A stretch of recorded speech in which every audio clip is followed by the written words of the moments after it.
Net maker, yes, and make all sorts of nets. Fishing net, because my husband's a fisherman, and I don't get paid for making a fishing net because it's part of the family business. But because my husband has this predilection for getting off the boat and going straight to the ale house, I need to diversify to be able to sell nets. Something that I'm skilled at to bring money into the household, because we still need to pay rent, we still need to put food on the table, clothe ourselves, although the clothing's a bit old now. But we're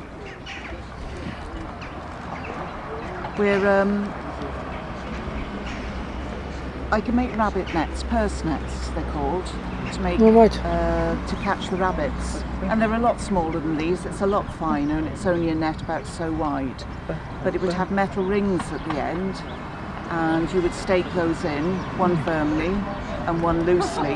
There'd be a drawstring around it, so that when the rabbit comes out of its hole on the run, it would knock one of the stakes out and the drawstring would close behind it. That's good. So it's like a purse or a bag. I could make hay nets for horses, because in 1851, of course, you've got all the horses, whether it's in the city, you always have the stables. So you've got hay nets to make. I'd make nets for the pantry, you know, so that you could have small nets to hang food away from vermin. So it's quite a lucrative business,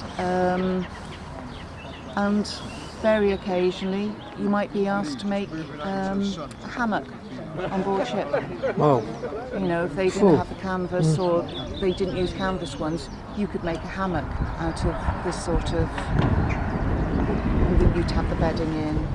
But the net is made from twine. Now the twine could be flax, which is also where you get linen from.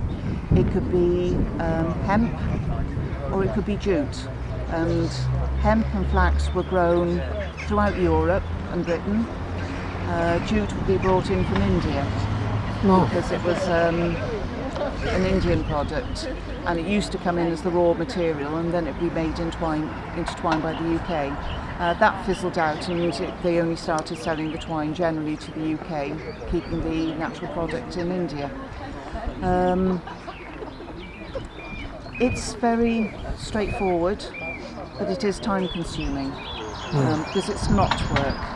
So this is used as a gauge, and this would tell you what size each side of your hole. So you're making squares.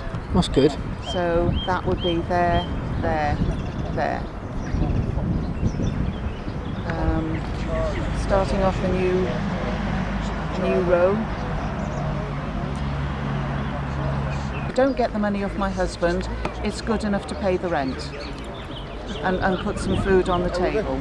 So in that way, it's very important to me to make sure that, one, I have enough nets, a couple of nets or 2 or 3 nets over, so that if my husband loses them on board ship, or he damages them so badly that they need a good repair, not a simple repair that he could do on the boat, but you've always got a couple extra so that he's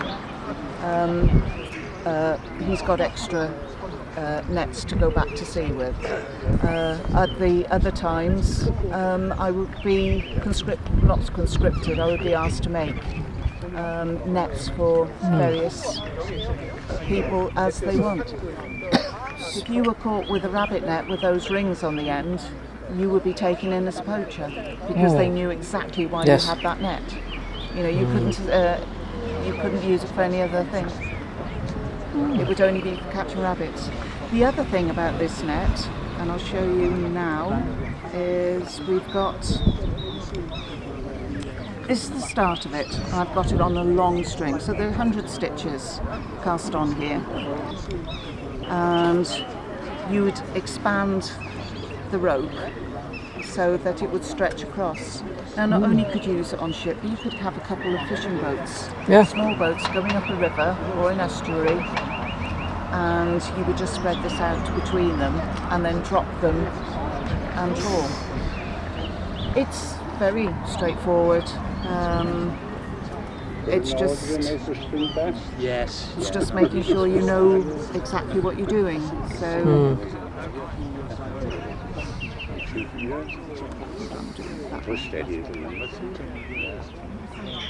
So yes, I enjoy making them. It can be arduous if you're short of time or whatever. Come daylight, you know, when you come into the winter and the nights are drawing in quickly and late mornings, then you're under pressure. Because as you get older, your eyesight's not so good. You can't always afford good candles. You might have to have rush lights. You've been making rush lights yourself from the marshlands, using saturated fat.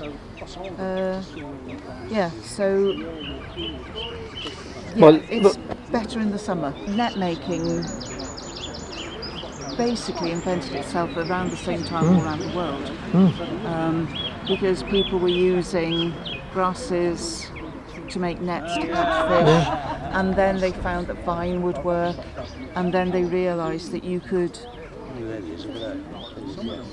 shred things like flax and make them into rope. I mean, it's like when you've got wool, you start off with the fleece.